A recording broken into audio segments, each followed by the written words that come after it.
Welcome to SkyWatch TV for January 18th, 2015. The Islamic State continues to spread its influence across a wide swath of territory in Syria and Iraq. According to the Coalition for a Democratic Syria, ISIS has doubled the amount of territory under its control since a coalition led by the United States began launching airstrikes against the group last summer, over 800 airstrikes to date. As many as 1 million people may now live in areas under the control of the Islamic State. So how do we proceed? As I mentioned last week, weapons abandoned by the United States as we withdrew our military from Iraq have fallen into the hands of ISIS, and also Shiite militia units that are backed by Iran. In fact, last week I misspoke as I showed a picture of a soldier from one of these militia units as I spoke about the Islamic State. Hence the Iranian support and the Hezbollah flag draped against the M1A1 Abrams tank that we left behind. What's happening in Iraq and Syria is basically a sectarian war between competing sects of Islam. On one side, the governments of Iraq and Syria, along with various militia units inside Iraq, are backed by Iran and Russia. On the other side, Sunni rebels inside Syria, backed by Saudi Arabia and its allies in the Gulf, as well as the United States and our coalition allies. In fact, that alignment is probably why oil is now below $50 a barrel and why we here in the Midwest are seeing gasoline at below $1.80 a gallon. Saudi Arabia is trying to starve out Iran and Russia, Syria's principal backers. But the monkey wrench in the works is the Islamic State. It's a well-organized Sunni group that is battling other Sunni rebels at the same time it's fighting the governments in Baghdad and Damascus. And the Islamic State has made gains that have brought it right up to the border of the Saudi kingdom. And the Saudis take this threat seriously. Last week, a suicide bombing and a gun attack left 2 border guards and their commanding officer dead in Saudi Arabia. No group claimed responsibility for the attack, but it took place just across the border from Anbar province in Iraq, which is under the control of the Islamic State. So the royal family in Saudi Arabia is building a 600-mile border fence stretching from Jordan to Kuwait to protect against an attack by ISIS. According to the defense magazine Jane's, this 600-mile barrier will include 78 watchtowers, 8 command centers, 32 rapid response centers, and 3 rapid intervention squads, all linked together by a fiber optic communications network. Now, this just reinforces the fact that the neighborhood of the Holy Land is a very dangerous place, and it has been for more than 5,000 years. Archaeological digs in far northeastern Syria over the last 15 years have uncovered the ancient city of Hamukar.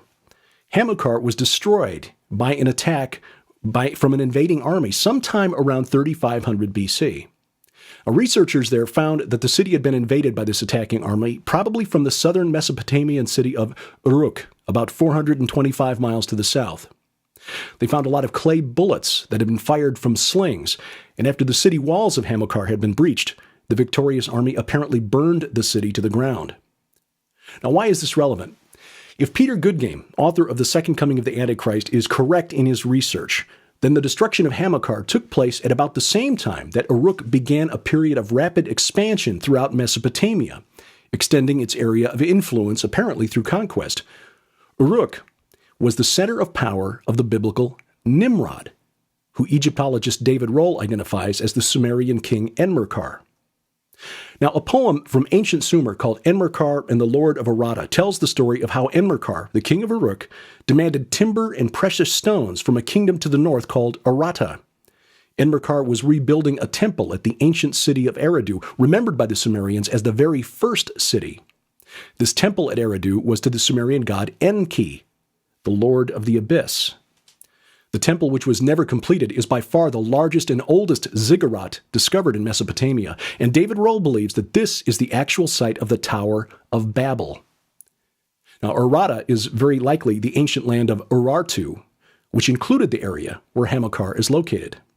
So Hamukar may have fallen, and this is speculation, but it may have fallen because of the desire of the king of Uruk, Enmerkar, Nimrod, to establish the first world kingdom and rebuild an ancient temple to the Lord of the Abyss. Again, why is this relevant? Is the Islamic State about to rebuild Nimrod's empire? Not hardly, but the spirit behind Nimrod's desire for a global kingdom is still alive today. Now, maybe it's just a coincidence that when the British divided up Mesopotamia after World War I, they chose to name the land Iraq after the seat of Nimrod's power. Dr. Michael Lake, author of the new book, The Shinar Directive, suggests that the spirit of Nimrod is with us today, directing occult practices and secret societies toward a day when another man with big dreams, global dreams, totally sells out to the fallen. Dr. Lake explores what we know about biblical Nimrod, what it means when we read in Genesis chapter 10 that Nimrod began to be a mighty man in the earth, and why so many modern occult systems seem to point to Babylon in general and to Nimrod in particular. I had the opportunity to interview Dr. Lake a couple of months ago at the SkyWatchTV studios in Missouri, and I am looking forward to reading this book. And you can get an idea of what to expect from the Shinar Directive right now at RaidersNewsUpdate.com, which is publishing a series of articles based on the book. 9 parts in all so far. And in just about a week, beginning January 27th, when you buy a copy of the Shinar Directive, you'll get 3 more books free, actual print copies, free Bible software, 39 hours of seminars, and a massive free digital library, too. There's more information online at RaidersNewsUpdate.com. Congratulations to Kelly Willis. She's the winner of this week's SkyWatch TV Facebook page giveaway. She receives 4 great books from Defender Publishing, including Hidden Secrets of the Labyrinth by Mark Flynn, Chris Putnam's excellent book Supernatural Worldview, Blood on the Altar, and an important new book co-authored by Tom Horn and Donna Howell called Redeemed Unredeemable. Just imagine someday you wake up in heaven or in the New Jerusalem, walking the streets of gold, you turn a corner and suddenly come face to face with a member of the Manson family. Could that happen? Read Redeemed Unredeemable and find out. Now, to get your name in next week's drawing for 4 more books from Defender Publishing, go to the SkyWatch TV Facebook page and click like. That's all there is to it. Please remember to click like on the subscribe button on our YouTube page. That way you get all of our video updates as soon as we publish them.